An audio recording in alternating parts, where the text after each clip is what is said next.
September 2nd, 1945, 9:04 in the morning, Tokyo Bay, Japan. A man in a top hat and morning coat stepped forward on the deck of the American battleship Missouri. He walked with a cane. One leg was not his own. It was a prosthesis, fitted after a bomb had taken the real one 13 years earlier at a ceremony in Shanghai. His name was Mamoru Shigemitsu, and he was the foreign minister of the Japanese Empire. Behind him stood 10 other men in dark suits and military uniforms. They were the delegation sent to surrender their nation. Shigemitsu reached the table where the instrument of surrender lay open, and he paused. He looked up, briefly, as if searching for guidance. Then he checked his watch. 4 minutes past 9. He lowered his pen to the paper and wrote his name in Japanese characters, in a hand that did not tremble, and with that single signature, the most destructive war in the history of the human race began to end. But it was not the signature that mattered most to the men watching. It was what surrounded it. Standing behind the table, in pressed khaki, was General Douglas MacArthur, the supreme commander of the Allied powers. Beside him stood Fleet Admiral Chester Nimitz, and behind both of them, thin and hollow and barely able to stand, were 2 men who had been pulled from Japanese prison camps only days earlier. Lieutenant General Jonathan Wainwright, who had surrendered the Philippines in 1942, and British Lieutenant General Arthur Percival, who had surrendered Singapore. They had been brought here, to this deck, to watch the men who had imprisoned them sign away their empire. Around the table, pressed shoulder to shoulder on the Missouri's veranda deck, stood more than 2,000 sailors, officers, journalists, and military dignitaries from 9 Allied nations. They covered every surface. They sat on gun turrets. They climbed the superstructure. They hung from railings. Above them, encased in a glass frame bolted to the bulkhead, hung a flag. It was the flag that Commodore Matthew Perry had carried into this same bay 92 years earlier, in 1853, when he had forced Japan to open its doors to the Western world. The symbolism was not subtle. It was not meant to be. And watching all of this, standing among the Japanese delegation, was a 42-year-old diplomat named Toshikazu Kase. Case was not a soldier. He was a career foreign ministry official, an Amherst College graduate who had studied at Harvard as a research fellow, fluent in English, and he had been brought aboard the Missouri as an aide to Shigemitsu. His job was to observe and to report what he saw to the emperor. What he saw, and what he later wrote, was something he never forgot. He described the approach to the Missouri on an American destroyer, watching the Allied fleet fill the horizon. He described the warships, more than 250 of them, anchored in rows across the bay. He called them a mighty pageant, floating like calm seabirds on the subjugated waters. And he described the moment the delegation stepped aboard the Missouri and felt the gaze of every American sailor on that ship. He wrote that 1,000,000 eyes seemed to beat on them, with the 1,000,000 shafts of a rattling storm of arrows barbed with fire. He wrote that he had never realized that the glance of glaring eyes could hurt so much. He said they stood in the public gaze like penitent boys awaiting the dreaded schoolmaster. Case was looking at the faces of the victors. He was looking at the men who had built the fleet that filled the bay, the army that had crossed the Pacific, the air force that had burned his country's cities to ash. But he could not see all of them. The Missouri was only one ship. Beyond it, spread across miles of grey water, hundreds of vessels rode at anchor, and on every one of them, men were watching. On destroyers and cruisers, on aircraft carriers and tankers, on submarine tenders and troop transports, tens of thousands of American servicemen stood on decks and bridges and watched the ceremony that was ending their war. On one of those ships, about a mile from the Missouri, a young signalman stood on the signal bridge of a submarine tender called the Proteus. He had a pair of binoculars pressed to his eyes. He was watching the same ceremony that Casey was living through, but from the other side, from the American side, from the side that had won. He was not famous. He was not important. He was a signalman third class, the lowest-rated man on the signal bridge, a kid from New York who had been in the Navy for 2 years and had never fired a shot in combat. His name was not Tony Curtis. Not yet. His name was Bernard Schwartz. And his story, the story of how he got to that signal bridge and what happened to him after he left it, is the story of what the Second World War did to an entire generation of Americans, not just what it asked of them, but what it made of them. If this story speaks to you, a like helps it find others who care about these men and this history. If you are new here, consider subscribing now. Here is what Toshikazu Kase could not see from the deck of the Missouri on that September morning. He could see the fleet. He could see the firepower. He could see the flags and the generals and the massed formations of warships stretching to the horizon. What he could not see was who those men were, not what rank they held or what unit they belonged to, but who they had been before the war found them. Because the fleet that filled Tokyo Bay was not built by professional soldiers. It was not built by an officer class or a military aristocracy. It was built by men who, 3 years earlier, had been driving delivery trucks in Ohio and selling insurance in Philadelphia and working the night shift at a steel mill in Pittsburgh. The United States Navy that Case was looking at in September of 1945 was, by any historical standard, an impossible thing. In 1940, the American Navy had 337 combat ships. By 1945, it had over 6,000. The men who sailed them had been civilians 30 months before. That transformation, from the smallest navy among the great powers to the largest fleet in the history of the world, is a story that has been told many times. But there is another transformation inside it, one that is less visible and in many ways more extraordinary. Because the war did not just build ships, it built people. It took men who had been told by their circumstances, by their poverty, by their lack of education, by the neighborhoods they came from, that they would never amount to much, and it gave them something that peacetime America had not. It gave them a structure that did not care where they came from. It gave them training that assumed they could learn anything, and when the war was over, it gave them a law, signed by President Roosevelt in June of 1944, that opened every door that had been closed to them before. That law was the Servicemen's Readjustment Act, known to every veteran who used it as the GI Bill, and the man standing on the signal bridge of the Proteus, the kid named Bernard Schwartz, would use that law to become one of the most famous actors in the history of American cinema. But that story comes later. First, you need to understand what Bernard Schwartz was before the Navy found him, and that story begins not in Tokyo Bay, but in a tenement in Manhattan, in a family that was breaking apart before he was old enough to understand why.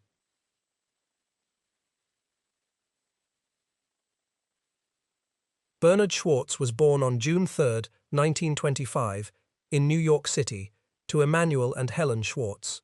His parents were Jewish immigrants from the border region of Hungary and Slovakia.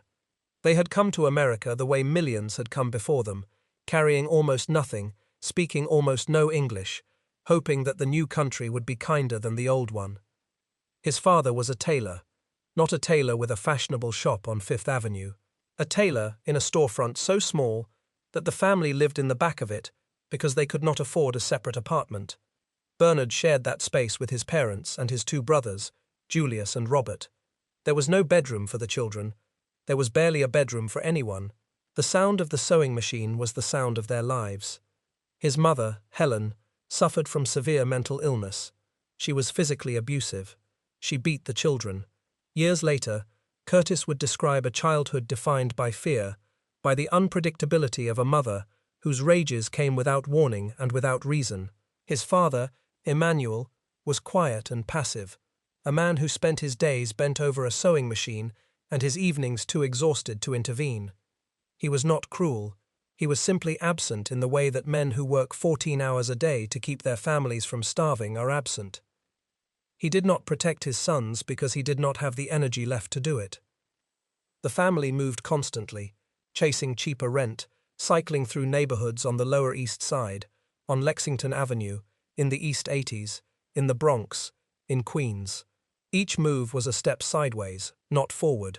Each new apartment was smaller than the last, or dirtier than the last, or in a neighborhood where the kids on the street were meaner than the last. Bernard attended Seward Park High School on the Lower East Side of Manhattan, where he was taunted for being Jewish, for being poor, for being the kid whose family lived behind a shop. He fought constantly. He fought because fighting was the only language the streets respected. He fought because if he did not fight, someone would take whatever small thing he had. He spoke only Hungarian until he was 5 or 6 years old. English was his second language, learned on the streets, learned from the other kids, learned by listening and imitating and getting things wrong, and being laughed at and trying again. He was not a good student. He nearly failed out of high school. The classroom was a place where everything he lacked was on display: his accent, his clothes, and his ignorance of things that other children seemed to know without being taught. But he had one thing that the classroom could not give him, and the tenement could not take away. He had the movies. The movie theater was Bernard Schwartz's church. It was the one place where the noise stopped, where his mother's anger could not reach him, where the world outside the tailor shop disappeared and was replaced by something luminous and impossible. He watched everything. He watched the swashbucklers and the gangster pictures and the musicals. But the actors he watched most carefully were the ones who moved like they owned the screen. Cary Grant, Tyrone Power, men who carried themselves with a confidence that Bernard Schwartz had never seen in anyone he knew. Men who seemed to have been born knowing they mattered. In 1938, when Bernard was 13, his younger brother Julius was struck by a truck and killed. He was 12 years old. The family, already fractured, never recovered. Bernard spent time in a foster home. He joined a small theater group at a local YMCA when he was around 15, the first time he ever stood in front of an audience and pretended to be someone else. He discovered that he was good at it. He discovered that becoming someone else, even for a few minutes, was the only thing that made the world feel bearable. And then, in 1943, he walked into a movie theater and saw a film that changed the direction of his life. The film was called Destination Tokyo. It starred Cary Grant as the captain of an American submarine on a secret mission into Tokyo Bay. Bernard Schwartz watched Cary Grant navigate that submarine through enemy waters, watched him lead his crew with calm and courage. And when the lights came up, he knew two things. He wanted to be in the Navy, and he wanted to be Cary Grant. He was 17 years old. He forged his mother's signature on the enlistment papers and joined the United States Navy. Remember that detail. Remember Destination Tokyo. Remember Cary Grant and the submarine and Tokyo Bay. Because in 16 years, every one of those details will come back, and when they do, they will form a circle so perfect it will seem like someone wrote it as fiction, but no one did. It happened. The Navy did something to Bernard Schwartz that nothing in his life had done before. It treated him as if he had potential. He arrived at boot camp as a scrawny kid from the tenements, who spoke English with a trace of Hungarian and had no skills that any employer would have valued. He had never left New York for more than a day. He had never been in a structured environment where the rules were clear and the expectations were the same for everyone. The tenement had rules, but they changed depending on his mother's mood. The street had rules, but they changed depending on who was bigger. The Navy's rules did not change. They applied to the son of a tailor from Manhattan and the son of a banker from Connecticut in exactly the same way. And for the first time in his life, Bernard Schwartz discovered that a system that treated everyone the same was a system that worked in his favor. The Navy tested him and found that he was intelligent. He scored well enough on the classification exams to qualify for signal school. He was sent to Illinois for specialized training as a signalman, learning to send and receive messages by flag, by lamp, and by semaphore. It was technical work. It required precision and memory and speed. A signalman had to read messages transmitted across open water by the rapid blinking of a light, translating Morse code in real time, character by character, while wind and spray and the movement of the ship tried to break his concentration. He was good at it. The kid who had nearly flunked out of high school was good at something that required discipline and focus and intelligence. The Navy had found what the school system had missed, and it was at signal school that something else happened, something small and quiet, that the Navy did not plan but that it made possible. Bernard Schwartz acted in a play, a stage production put on by the sailors at the training station. He played a small role, a sailor, and it was nothing that anyone would have remembered. But he remembered. He remembered what it felt like to stand on a stage and be watched. not with the cruelty of the schoolyard or the indifference of the tenement, watched with attention, watched as if what he was doing mattered. The stage felt like the movies, except that he was inside the screen instead of outside it. He was not watching someone else be extraordinary, he was being watched, and the feeling was electric. He applied for submarine school at New London, Connecticut, and was accepted. He wanted to serve on submarines, the way Cary Grant had in the movie. But the Navy, in its bureaucratic wisdom, did not put Bernard Schwartz on a submarine. It put him on a submarine tender. The difference was significant. A submarine went to sea and hunted the enemy. A submarine tender stayed in port and fixed the submarines that came back. Bernard Schwartz became a signalman 3rd class, assigned to Submarine Relief Crew 202 aboard the USS Proteus, a Fulton-class submarine tender attached to Submarine Squadron 20. The Proteus was based at Guam, in the Western Pacific, thousands of miles from New York, thousands of miles from anything Bernard Schwartz had ever known. It was not a glamorous assignment. There were no torpedo runs, no depth charge attacks, and no dramatic confrontations with the Japanese Navy. The Proteus sat at anchor and worked. Its crew repaired the submarines that came in from patrol, refitted their engines, restocked their torpedoes, replaced their batteries, patched their hulls, and sent them back out into waters where Japanese destroyers and aircraft were hunting them.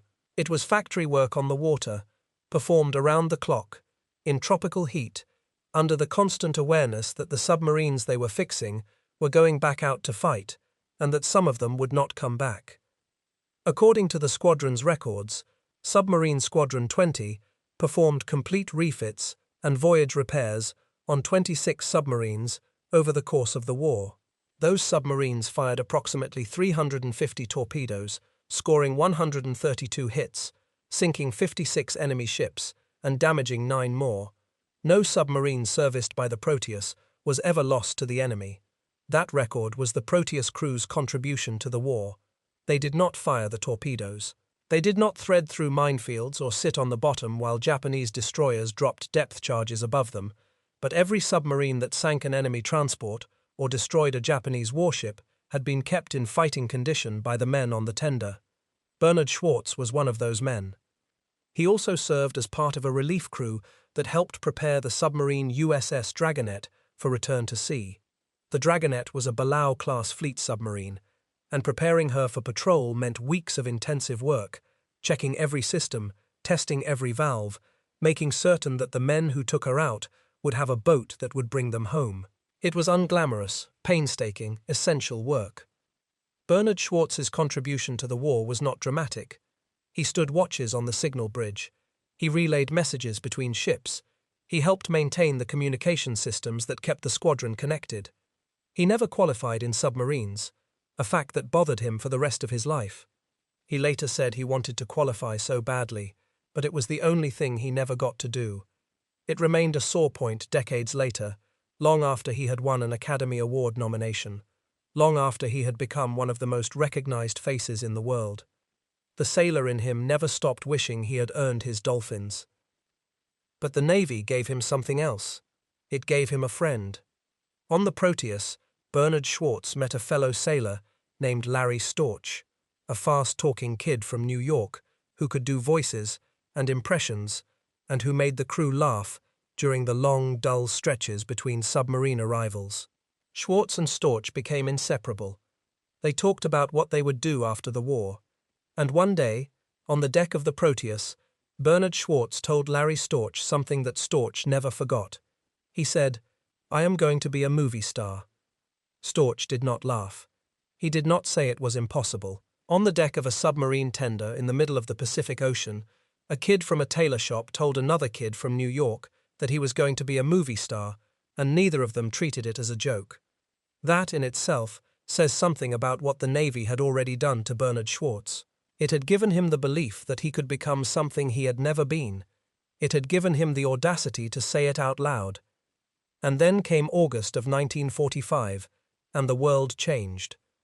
On August 6, 1945, an American B-29 named Enola Gay dropped an atomic bomb on the Japanese city of Hiroshima. The explosion killed approximately 80,000 people instantly. Tens of thousands more would die of radiation in the weeks and months that followed. The city, which had been home to more than 300,000 people, was reduced to a blackened wasteland in a single flash. 3 days later, on August 9th, a second bomb was dropped on Nagasaki. The day before, on August 8th, the Soviet Union had declared war on Japan, and on the 9th, Soviet forces invaded Manchuria with more than 1 million troops, smashing through the Japanese Kwantung Army in a campaign that would overrun an area the size of Western Europe in less than 2 weeks. The Japanese Empire, already strangled by naval blockade, its cities burned by months of firebombing, its navy destroyed, its merchant fleet at the bottom of the Pacific, its army scattered across Asia and cut off from supply, faced a choice between surrender and annihilation. The decision to surrender was not simple. Inside the Japanese government, a war faction of army officers argued for a final defense of the home islands, a battle that would have cost millions of lives on both sides. A peace faction, led by Foreign Minister Shigemitsu and others, argued that continued resistance was suicide. The argument went to the emperor himself, and on August 15th, Hirohito went on the radio and addressed the Japanese people for the first time in history. His voice, thin and formal, broadcast from a recording made the night before and nearly destroyed by officers attempting a coup, told his subjects that the war situation had developed not necessarily to Japan's advantage. It was the most understated sentence in the history of warfare. Japan had surrendered. 2 weeks of tense, uncertain silence followed. American forces did not know whether every Japanese unit would obey the emperor's order. Scattered fighting continued in places where the message had not arrived, or where local commanders refused to believe it. Sailors entering Japanese waters feared mines, rogue kamikaze pilots, or hardline commanders who might refuse to lay down arms. The atmosphere was not celebration. It was careful, wary relief, tinged with the knowledge that a single fanatic in an airplane could still kill them all. Vice Admiral Charles Lockwood, commander of the Pacific Submarine Force, ordered the Proteus and Submarine Squadron 20 to Japan.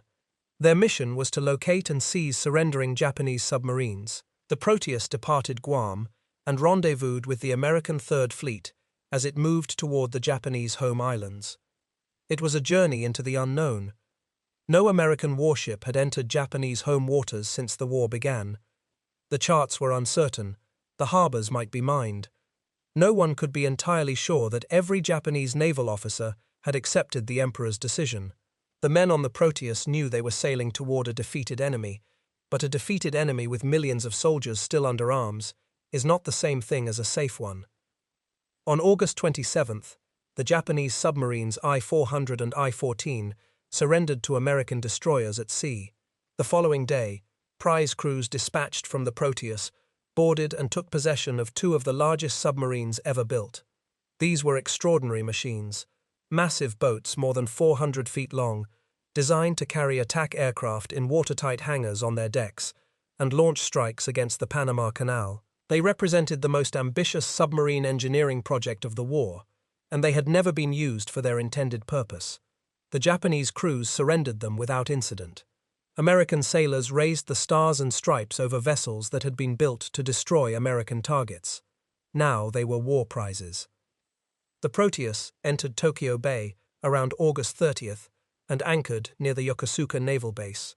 12 American submarines moored alongside her. From the deck, the crew could see the devastation on shore. The industrial waterfront was a wasteland of twisted steel and collapsed buildings. The harbor was littered with the wreckage of what had been the Imperial Japanese Navy, half-sunken vessels listing in the shallows, their masts and funnels protruding from oily water. The water itself was filthy with debris and fuel. The smell of destruction carried across the bay. Bernard Schwartz was 20 years old, and he was looking at the ruins of an empire that had, less than 4 years earlier, controlled much of East Asia and the Pacific. And then came the morning of September 2nd. The weather over Tokyo Bay was overcast. A low ceiling of grey cloud hung above the fleet. The air was warm and still. The humidity pressed against the skin like something solid. Across the bay, more than 250 Allied warships rode at anchor, the greatest concentration of naval power the world had ever seen in one place. Battleships, aircraft carriers, cruisers, destroyers, submarines, tenders, transports, hospital ships, supply vessels. The line of grey hulls stretched from horizon to horizon. It was, by any measure, the largest and most powerful naval armada ever assembled, and it had been brought here, to this bay, for a ceremony that would last less than half an hour. On the Missouri, the ceremony had been rehearsed down to the minute. Captain Stuart Murray, the ship's commanding officer, had drilled his crew for days. He had even asked young sailors to strap mop handles to one leg and practice walking across the deck, so the crew would know how much time to allow for Foreign Minister Shigemitsu, who wore a prosthetic leg and walked with a cane. The flag of Commodore Perry, the one from 1853, had been rushed from the Naval Academy Museum in Annapolis for the occasion. It was encased in a glass frame and mounted on the bulkhead above the surrender table, facing outward, so the Japanese delegation would see it the moment they stepped aboard. It was a message, and the message was not subtle. You opened your doors to us 92 years ago. Now you are closing them on our terms. The Japanese delegation of 11 men arrived aboard an American destroyer at approximately 8:56 in the morning. They climbed the accommodation ladder to the Missouri's deck in silence. Shigemitsu led them, moving slowly, the cane tapping the deck with each step. His top hat looked out of place against the grey steel of the battleship. Behind him came General Yoshijiro Umezu, the chief of the Army General Staff, his face rigid and expressionless. Some witnesses later said they saw tears on the faces of Umezu's military aides. The remaining delegates followed in 2 rows. None of them spoke. They were directed to a position facing the table where the instrument of surrender had been laid out. Behind the table, in a semicircle, stood the Allied leadership: MacArthur, Nimitz, Admiral William Halsey. Behind them, the hollow figures of Wainwright and Percival, both still showing the marks of years in Japanese captivity. Around them, packed onto every available surface, thousands of American sailors and Marines watched in silence. MacArthur stepped to the microphone. His voice was broadcast live to a worldwide radio audience. He spoke slowly and with deliberate gravity. "We are gathered here, representatives of the major warring powers, to conclude a solemn agreement whereby peace may be restored." He said it was his earnest hope, and indeed the hope of all mankind, that from this solemn occasion a better world shall emerge out of the blood and carnage of the past, a world dedicated to the dignity of man and the fulfillment of his most cherished wish for freedom, tolerance, and justice. Then he invited the Japanese to sign. Shigemitsu moved forward, removed his top hat, and sat down at the table. He examined the document. He looked up, uncertain for a moment about where precisely to sign. An aide pointed to the correct line. Shigemitsu signed at 9:04. Umezu followed at 9:06, standing stiffly, refusing to sit, signing his name as if the pen were something poisonous. MacArthur then signed as Supreme Commander of the Allied powers.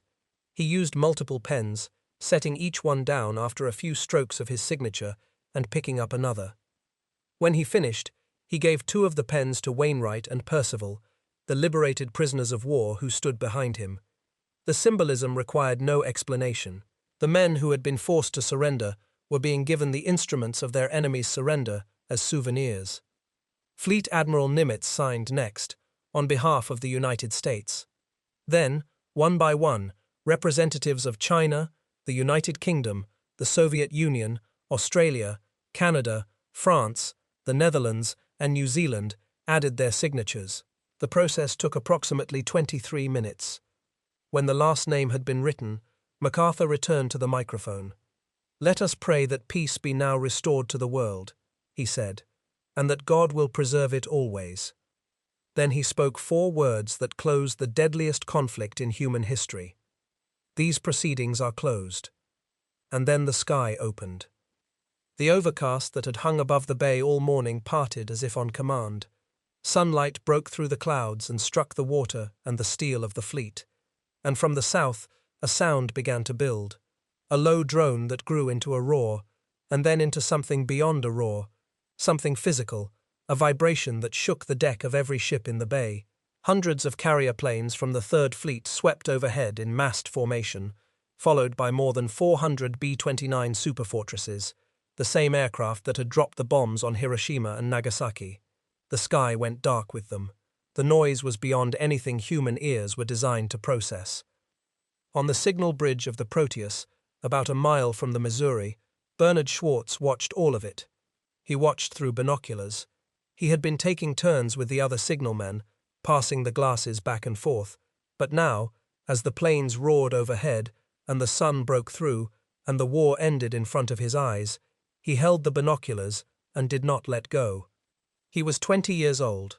Almost 19, he would say decades later, his memory compressing the years the way memory does.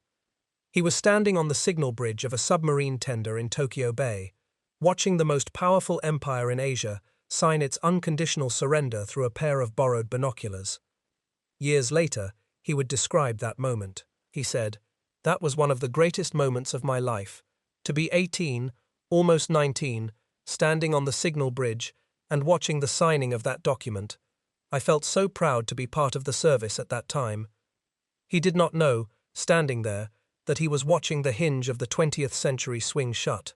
He did not know that the world he had grown up in, the world of the tenement and the tailor shop and the Great Depression, was over, and that a new world was about to begin. And he did not know that the new world would have a place in it for a kid named Bernard Schwartz that the old world never would have offered. But the Navy knew. Or rather, the Navy had built a system that made it possible for men like him to find out for themselves. Bernard Schwartz was discharged from the Navy in December of 1945. He was mustered out at the naval facility at Sampson, New York, given his discharge papers, his back pay, and a choice that the United States government had never offered its returning veterans before: the GI Bill. The Servicemen's Readjustment Act of 1944, signed into law by President Roosevelt on June 22 of that year, was one of the most consequential pieces of legislation in American history. It offered every returning veteran a set of benefits that would have been unimaginable a generation earlier: tuition and living expenses for college or vocational training, low-interest loans for homes and businesses, unemployment insurance while they looked for work. The law was designed to prevent the social catastrophe that had followed the First World War, when millions of veterans had returned to an economy that had no place for them and a government that offered them nothing. The scale of what the GI Bill produced is difficult to overstate. By 1947, veterans accounted for 49% of all college admissions in the United States. Nearly half of every student in every university in the country was a man who, 2 years earlier, had been carrying a rifle, or swabbing a deck, or wiring a radio in a bomber over Germany. By 1952, the Veterans Administration had backed nearly 2.4 million home loans. The law did not just reintegrate veterans into civilian life.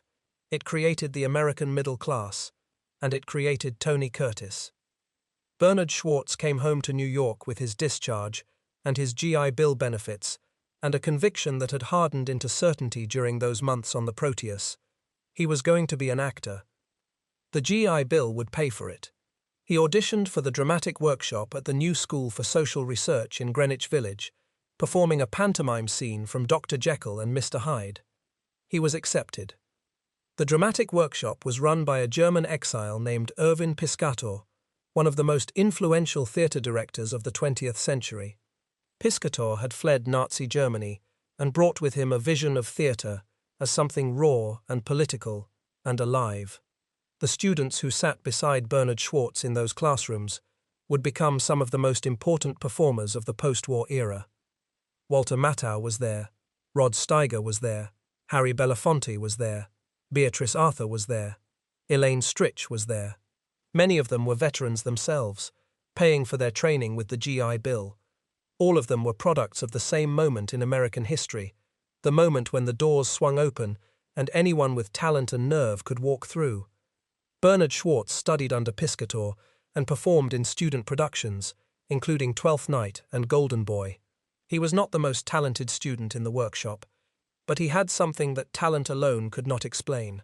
He had a quality that the camera loved, a face that the light fell on in a way that made you want to keep looking, and a hunger, a desperation to become someone other than the boy from the back of the tailor shop, that gave his performances an intensity that directors noticed.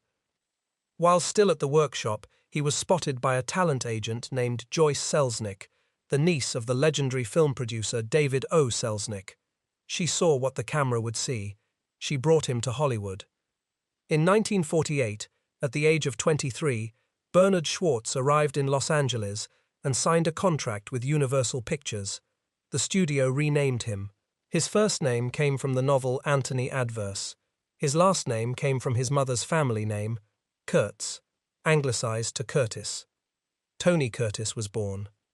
Bernard Schwartz, the kid from the tailor shop, disappeared into the character he had always wanted to play.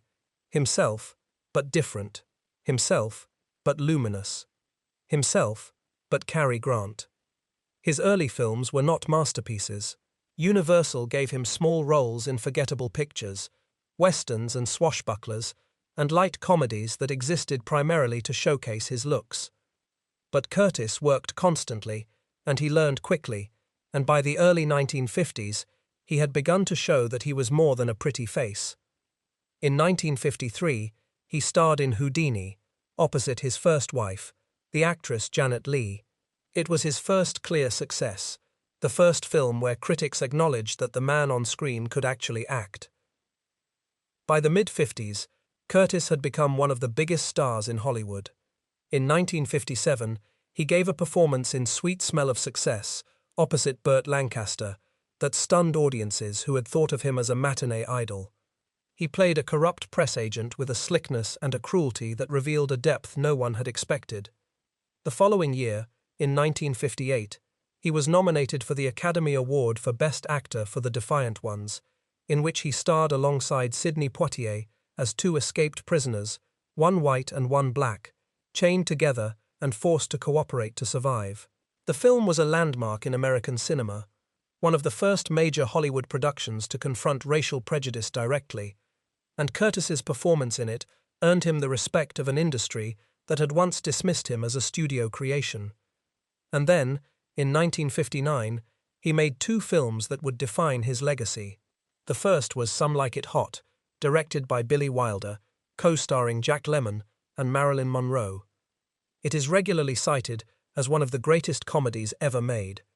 Curtis played a jazz musician disguised as a woman to escape the mob, and he did it with a timing and a physical grace that proved he could do anything the screen demanded. The second film was Operation Petticoat, and this is where the circle closes. Operation Petticoat was a comedy set aboard an American submarine in the Pacific during the Second World War.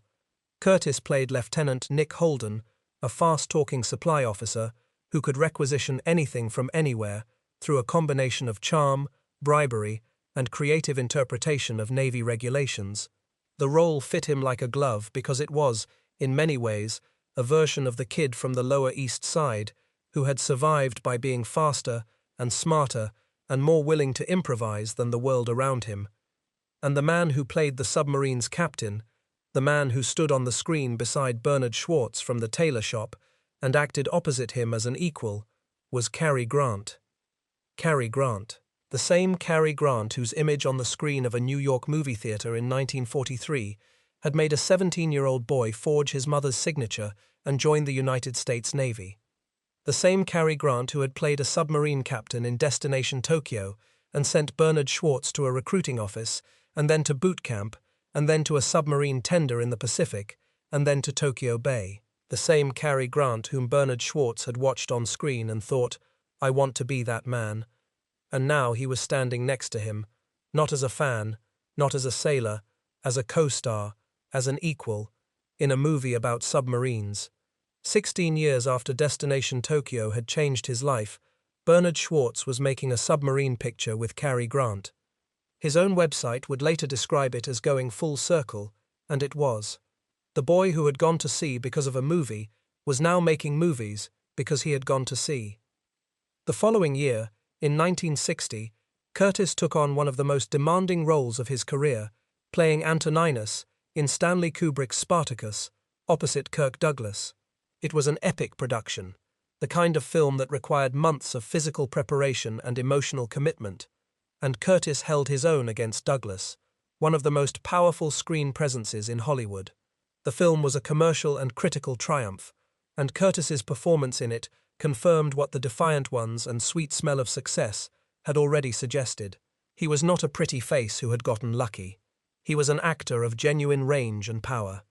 In 1968, he gave perhaps his most unsettling performance, playing Albert DeSalvo in The Boston Strangler. It was a role that required him to inhabit the mind of a serial killer, to portray evil, not as melodrama, but as something quiet and ordinary and terrifying. Critics who had followed his career from the beginning said it was his finest work. The matinee idol from Universal was gone. In his place was a serious artist who could make an audience feel things they did not want to feel.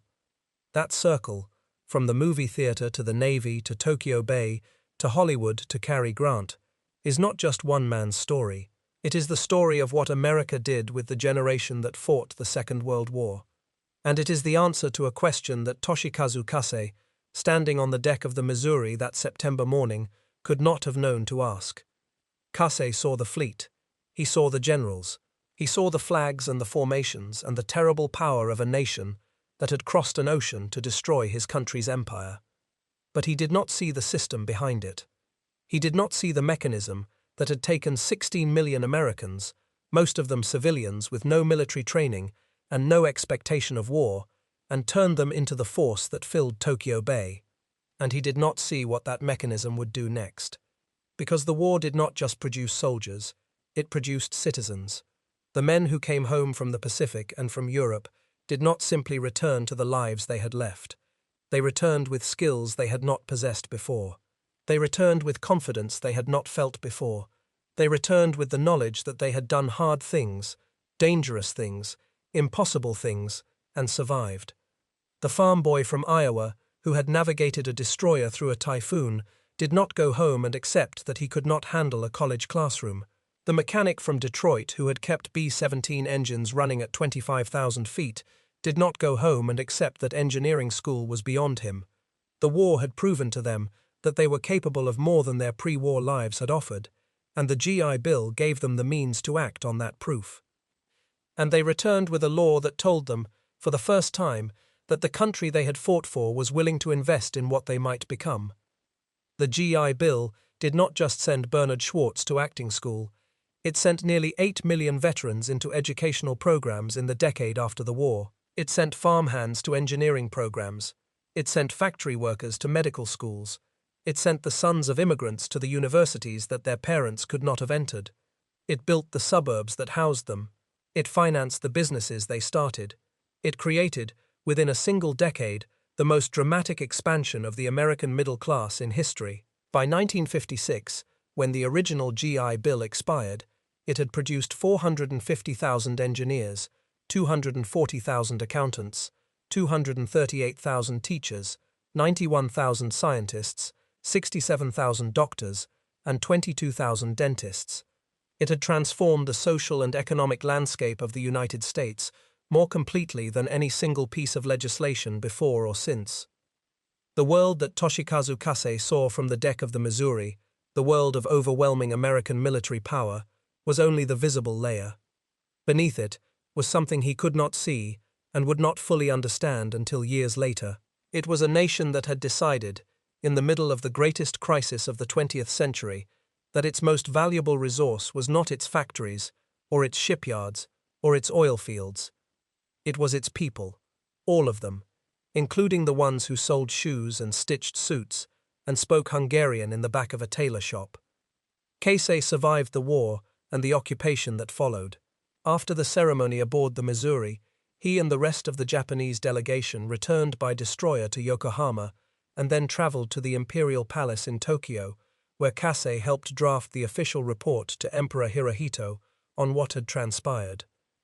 It fell to him to describe MacArthur's speech to the emperor, and he chose to emphasize its tone of magnanimity rather than its display of power. It was a diplomatic choice, but it was also an honest one. MacArthur had spoken not of vengeance but of hope, and Case, the American-educated diplomat who understood the United States better than most members of the delegation, recognized that the speech was a signal about the kind of occupation that was coming. Keisei resumed his diplomatic career in the early 1950s and became Japan's first ambassador to the United Nations in 1955. He served in that role during the years when Japan was rebuilding itself from the ashes of a war it had started, transforming from a militarist empire into a democratic industrial power that would become the second largest economy in the world.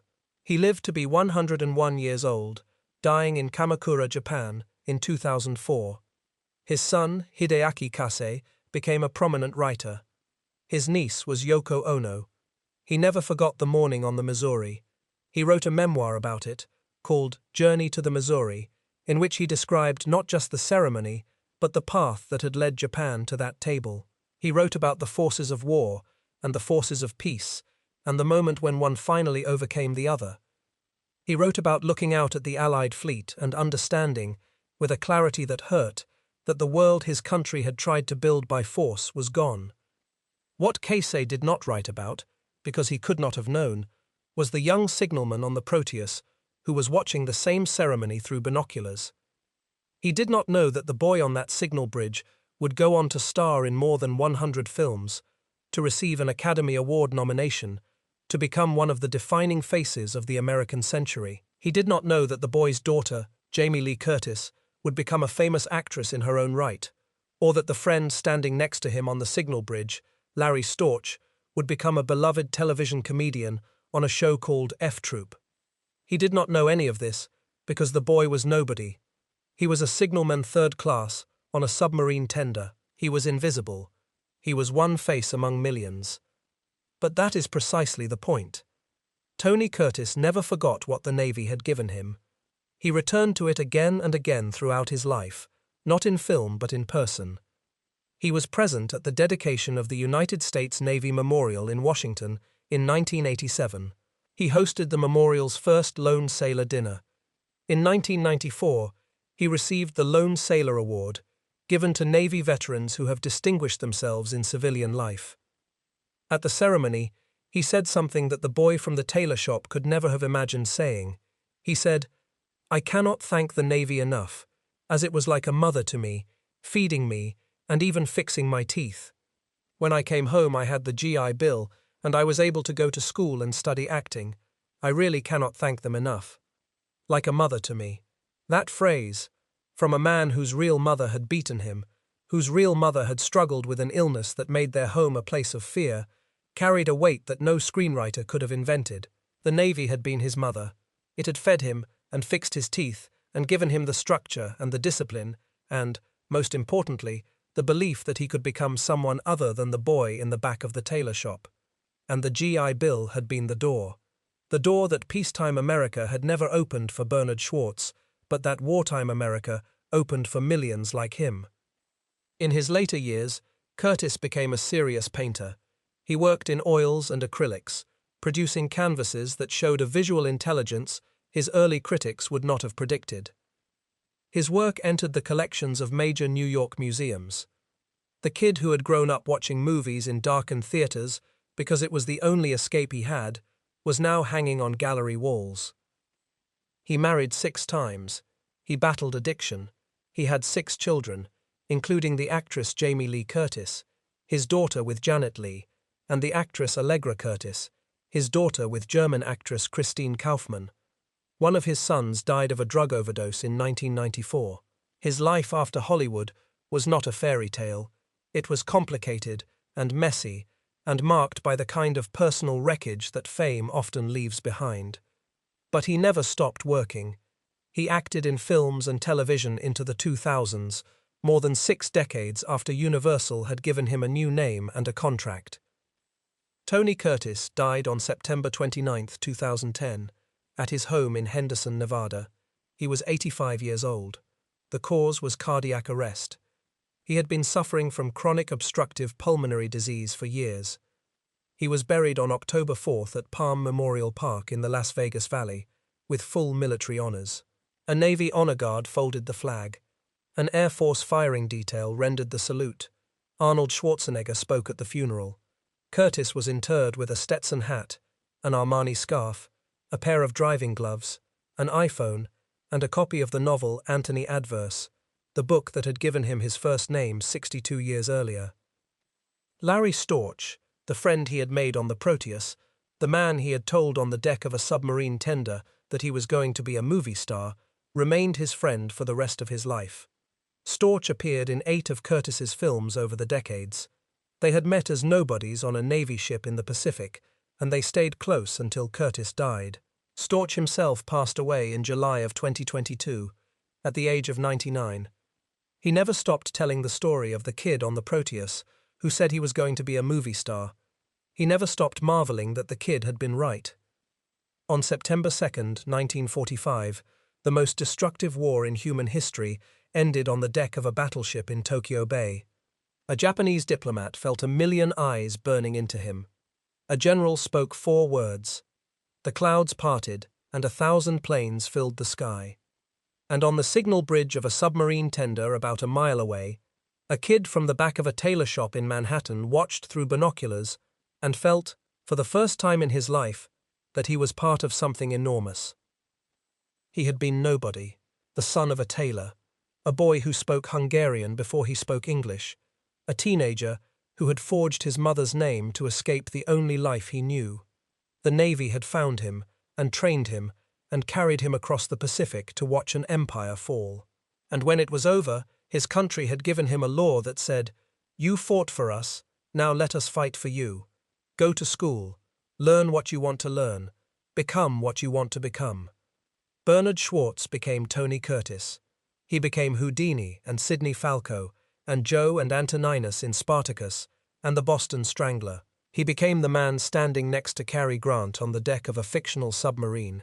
16 years after Cary Grant, on the screen of a real movie theater, had sent him to the Navy, and the Navy had sent him to the war, and the war had sent him to Tokyo Bay, and Tokyo Bay had sent him home to a country that was ready, finally, to let him be whoever he wanted to be. That is what Toshikazu Kase saw from the deck of the Missouri, even if he did not know it. He saw a nation that did not just defeat its enemies. He saw a nation that transformed its own people, not its generals, not its admirals, its signalmen, its truck drivers, its shoe salesmen and tailors' sons. It gave them the training, it gave them the opportunity, it gave them the expectation that they could be more than what they had been born into, and they were. Thank you for spending these minutes with this story. If it reached you, a like is the single best way to help it find others who care about this history. If you are not subscribed, this is a good time, and the bell icon ensures you will not miss one of these. Tell me in the comments where you are watching from today, and if someone in your family served in the Pacific, on a ship or an island, or in the air above the water, tell me about them. Every one of those men carried a story like the one you just heard. Most of them never told it. This is how we make sure they are not forgotten.